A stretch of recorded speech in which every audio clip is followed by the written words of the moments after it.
श्री स्वामी समर्थ. जय जय स्वामी समर्थ. स्वागत आहे तुमचं माझ्या यूट्यूब चॅनलवरती.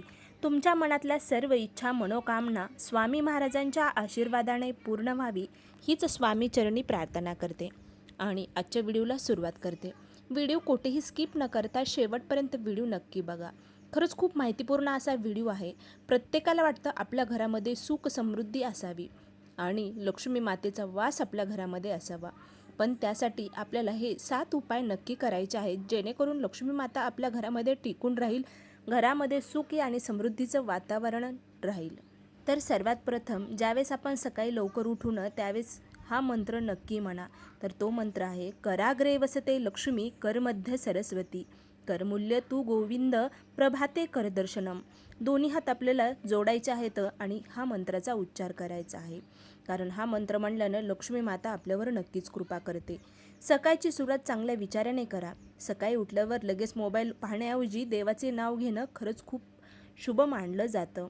दुसरी महत्त्वाची गोष्ट म्हणजे घरात सुख आणि शांती येण्यासाठी घरामध्ये मेन दरवाजा जो आहे तो नेहमी स्वच्छ असावा. दररोज नित्यनेमाने सकाळी लवकर उठून तो पुसावा. त्यावर छानशी रांगोळी काढावी. अंगणामध्ये सुद्धा छान रांगोळी काढावी. घरामध्ये प्रसन्न वातावरण निर्माण होते. लक्ष्मी माता आपोआपच आपल्या घरामध्ये प्रवेश करेल. त्याचबरोबर आपल्या घरामध्ये तुळशीचं रोपटं असणं खरंच खूप महत्त्वाचं आहे. तुळस माता अतिशय पवित्र मानलं जाणारं हे रोपटं आपल्या घरामध्ये असायलाच हवं. तुमच्याकडे नसेल तर तुम्ही नक्कीच तुळशीचं रोपटं तुमच्या अंगणामध्ये नक्की लावा. तर आपला मेन उंबरठा नेहमी स्वच्छ असायला हवा, कारण जी नकारात्मक ऊर्जा आहे ती आपल्या घरामध्ये कधीच प्रवेश करत नाही. जर का आपलं मेन उंबरठा स्वच्छ असेल, स्वच्छ रांगोळी काढलेली असेल, दिवा लावलेला असेल, तर कधीच आपल्याला घरामध्ये नकारात्मक ऊर्जा प्रवेश करत नाही. सदैव सकारात्मक ऊर्जा प्रवेश करेल आणि लक्ष्मी मातासुद्धा प्रवेश करेल. त्याचबरोबर लक्ष्मी माता आपल्या घरामध्ये प्रवेश करणं म्हणजे आपल्या घरामध्ये सुख शांती नक्कीच येणार. त्याचबरोबर तिसरी गोष्ट म्हणजे देवघरातले देव स्वच्छ असावे. देवघर नेहमी स्वच्छ असावं. दररोज देवपूजा नक्की करावी. देवाला दिवा लावावा, अगरबत्ती लावावी, धूप लावावा, मंत्रांचा जप करावा, कुलदेवीची सेवा करावी, कुलदेवतांची सेवा करावी, इष्टदेवतांची सेवा करावी, आपल्या गुरूंची सेवा करावी, नामस्मरण करावा. किमान जास्त वेळ तुम्हाला देवापाशी वेळ बसता येत नसेल तर फक्त देवाचं नामस्मरण करा. दररोज नित्यनेमाने देवपूजा करा, दिवा प्रज्वलित करा. दिवा प्रज्वलित करूनच देवपूजा करावी, म्हणजे अग्नीच्या साक्षीने घरातली देवपूजा नक्की करावी. तिसरी गोष्ट म्हणजे आपलं किचन स्वच्छ असावा. दररोज नित्यनेमाने संध्याकाळची भांडी खरकटी कधीही ठेवायची नाहीत. घरामध्ये अन्नपूर्ण देवीचा वास राहण्यासाठी नेहमी आपलं किचन जे आहे, किचन स्वयंपाकघरामध्ये अन्नपूर्ण देवीचा वास राहण्यासाठी नेहमी स्वयंपाकघर स्वच्छ असावा. घरामध्ये सतत अपशब्द कधीही बोलू नका. शुभ शब्द बोला. आपला वास्तू तथास्तु नेहमी म्हणत असते, त्यामुळे घरामध्ये अपशब्द वापरणे कधीही टाळा.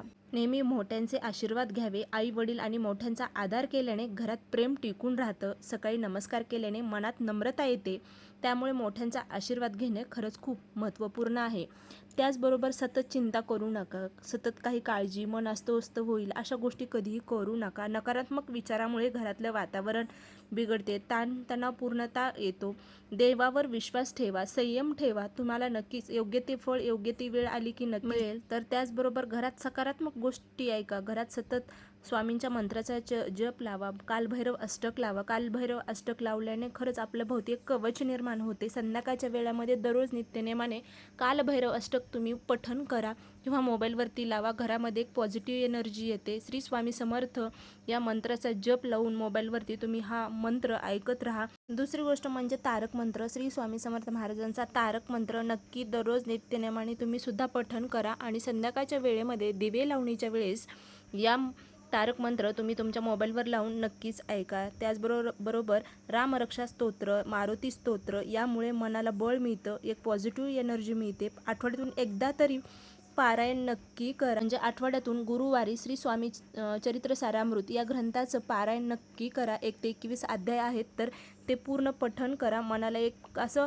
शांती मिळते आणि घरामध्ये सुख शांती नक्कीच प्रवेश करते. त्याचबरोबर दररोज नित्यनेमाने संध्याकाळी तुळशीला दिवा नक्की लावा आणि मेन दरवाजाची तर एक तुपाचा दिवा नक्की लावत चला. लक्ष्मी माता प्रसन्न होते. घरामध्ये एक पॉझिटिव्ह एनर्जी येते आणि माता लक्ष्मी घरामध्ये टिकून राहण्यास मदत होते. घरामध्ये सुख शांती हवी असेल तर ह्या गोष्टी अत्यंत सोप्या आहेत आणि नक्की करा. नक्कीच घरातली नकारात्मक शक्ती जी आहे ती दूर निघून जाईन, घरात प्रसन्न वातावरण निर्माण होईल, घरामध्ये एक पॉझिटिव्ह एनर्जी येईल, म्हणजे सकारात्मक ऊर्जा निर्माण होईल घरामध्ये आणि स्वामींचा आशीर्वाद तर नक्कीच राहील. तर या प्रकारे आजचा व्हिडिओ होता. खरंच तुम्हाला व्हिडिओ आवडलेला असेल तर कमेंटमध्ये नक्की लिहा. श्री स्वामी समर्थ. जय जय स्वामी समर्थ. अवधूत चिंतन. श्री गुरुदेव दत्त.